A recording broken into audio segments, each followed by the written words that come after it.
All right, so we had it was originally billed as a 12-man, but it was a 13-man Battle Royal. The winner. Yes, can you please, like, educate us on who Judas is? So, because the only thing I know about Judas is it's Judaism without the M. Yeah, so the 13th person was a surprise person, and it was Judas.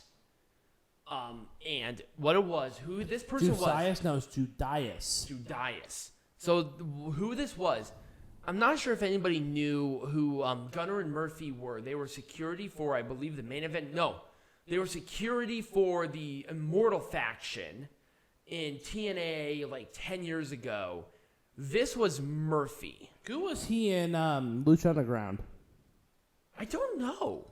They said that he was in Lucha Underground, and I honestly could not think of who he was there. So, anyways, keep talking about the match. But they're losing their minds, and I'm sitting there on social media, and everyone's like, "Who the fuck is this guy, and why are they losing their minds?" Oh yeah, they did a terrible job of introducing this guy. No, nothing. They're like, "Oh, he wrestled for here and here and here." Okay, we get it, but who?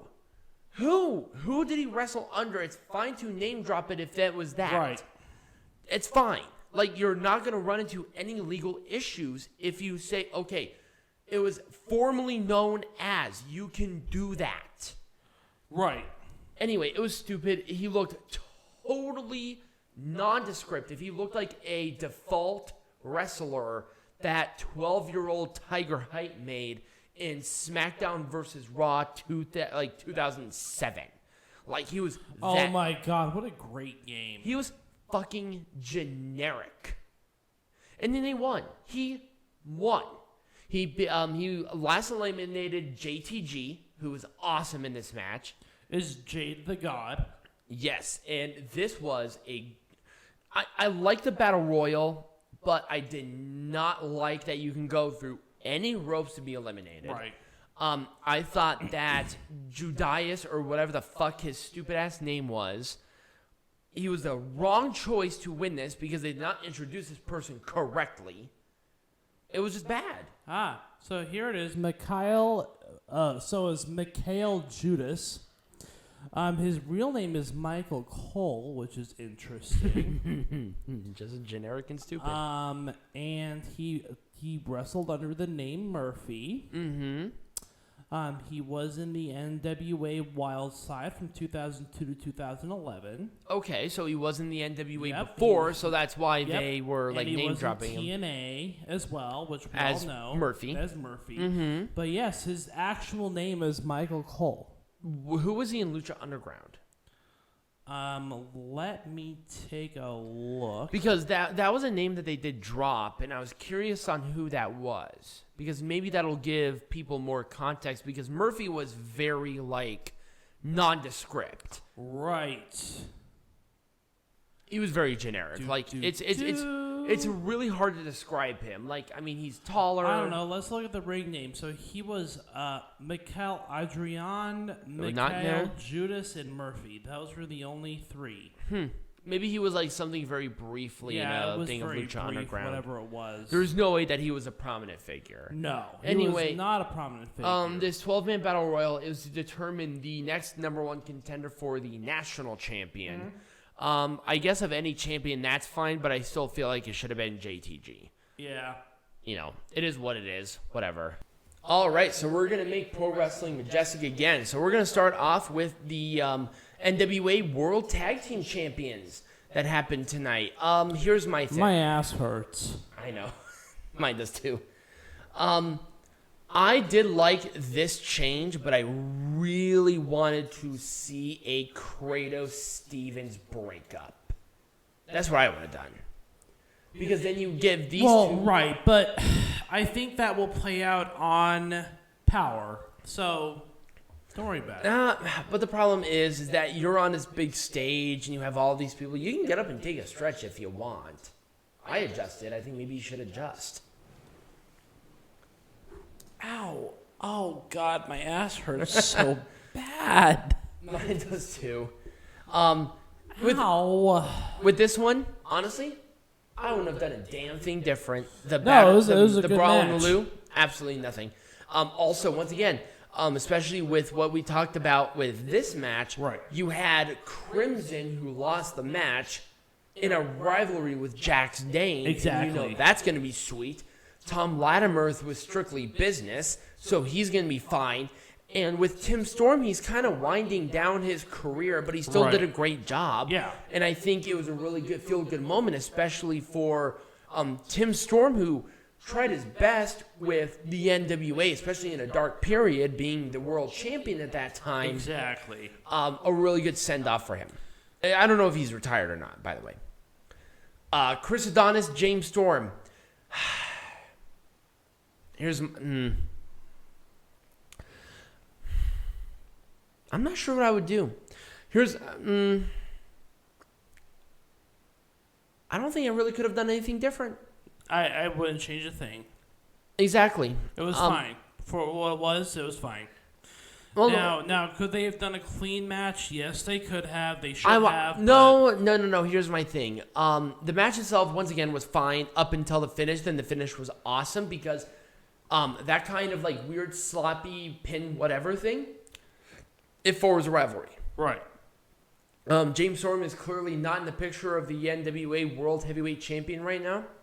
And I don't want James Storm to be sitting on the shelf. So him and Adonis continuing some sort of rivalry is a good thing. Fine, right. But also, James Storm is not only with Adonis, but Adonis is with Strictly Business. He can go into a rivalry with Thom Latimer, as Adonis has to defend the title now against Jusias. Right. So, there's a lot of different things with this, especially with this, like, crazy pin. Yeah. That's something that can happen more. Right. Something that can be done in the future. Right. So, once again, an open chapter that you got to finish, and I don't mind that. Once again, thinking 5 steps ahead. I wouldn't have done a damn thing different. Not a single thing different. Nope. I probably would have given the match a little more time. Yep, that's the only thing. Maybe a little more drama. Maybe something so razor close. Maybe even a false finish. Yeah. Where Adonis did something sneaky and rolled up Trevor Murdoch, where he won, and then Murdoch got and then Corgan came out and did that, and then that's where the fight started with Adonis and Corgan. That would have been cool. Mm-hmm. There would have been a lot of better ways to do the ending than they did. But you know what? The right person won. Yes. 100%. And now Aldis is going to do something that I think it said Adonis. Nick Aldis. Mickie James and Kylie Ray. I wouldn't have done the match. Yeah.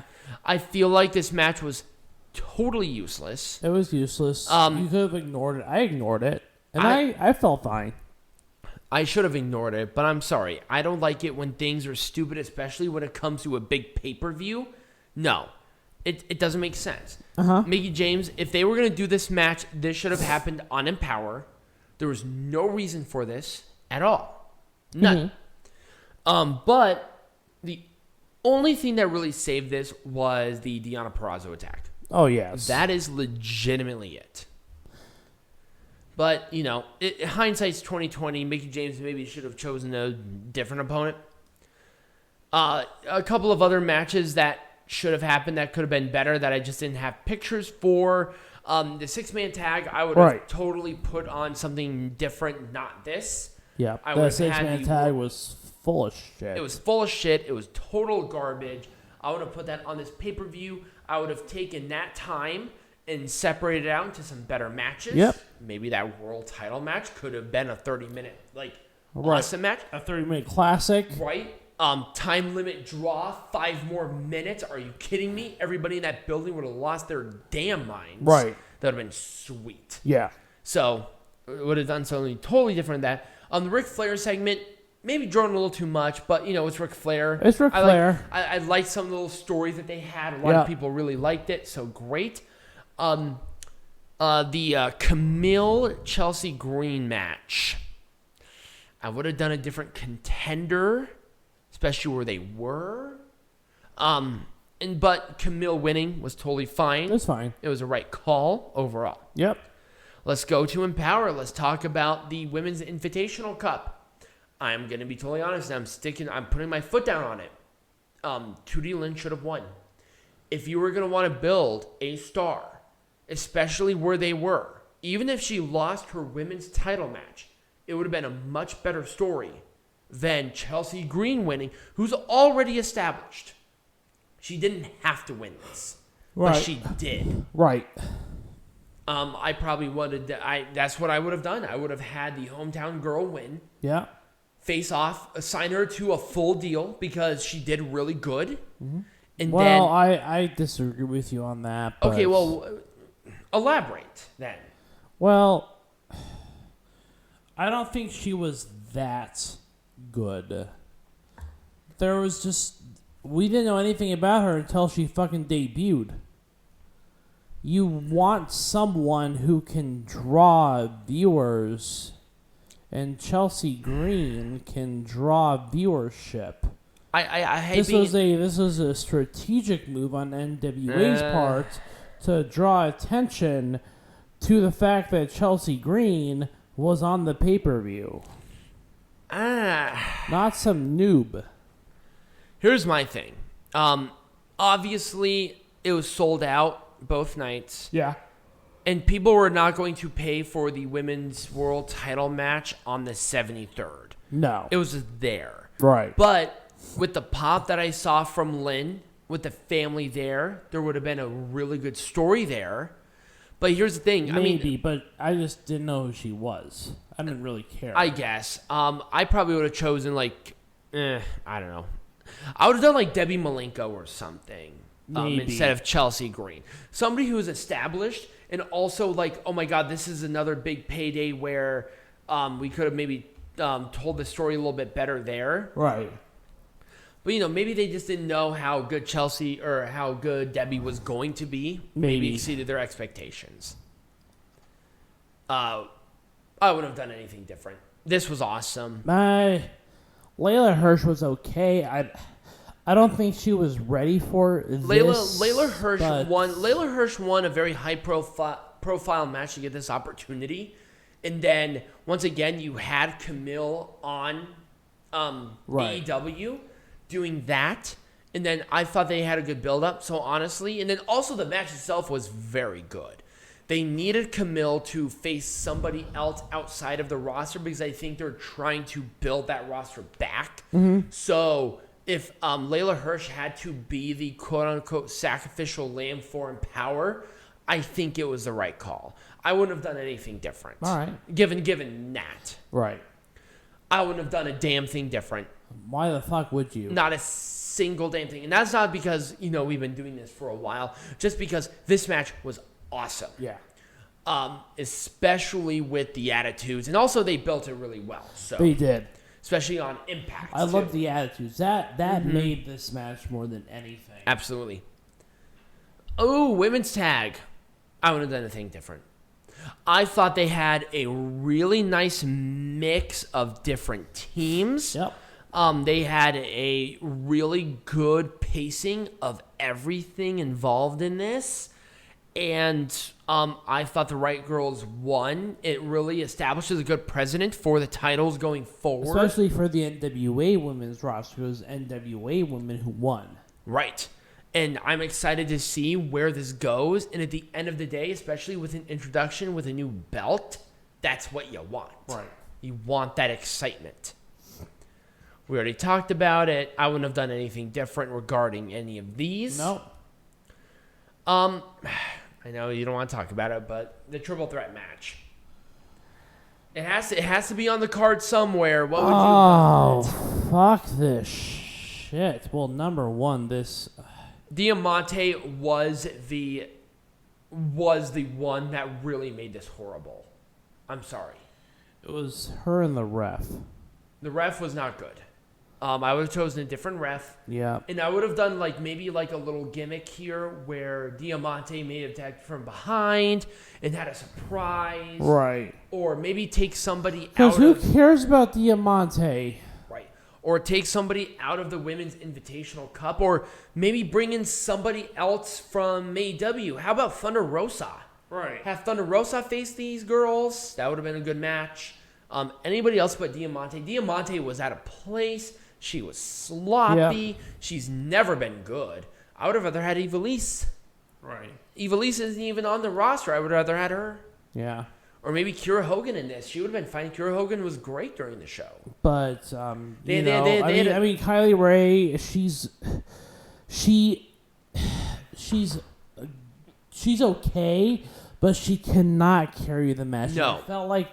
I felt like that Kylie Ray was being asked to carry this match, and it was just not good. Right. And Chick Tormenta, the problem is with Chick Tormenta is that this is a totally new style.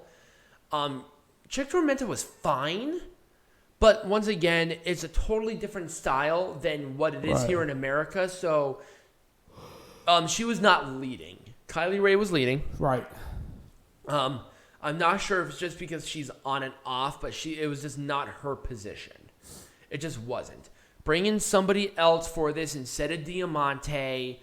You have a ton of women that would have been perfect for this role. Right. Rihu would have been great for this. That would have been a really fun little match. About that. Nyla Rose would have been a great spot for this. Oh, yeah. I think Nyla Rose has that snap and intensity that would have really incorporated, because that's really what was missing here. It was felt too careful. Yeah. Somebody a little more confident. Emi Sakura, an established veteran. That would have been a really nice integration there. Or how about a Stardom girl? Hmm? That would have been really nice, especially because Bushiroad, who owns NJPW, owns Stardom, and Stardom will have exhibition matches at the next show, which will be next week on our show, by the way. And speak of the devil, I think maybe we should talk about that. I think we should. So next week, what are we, because we're pretty much at the end here of our show, what are we going to discuss? Well, of course, we got wrestling. Of course, we got heckling, but... With 3 pay-per-views? Well, it's 2. It's 3. One of them is just a 2-night show.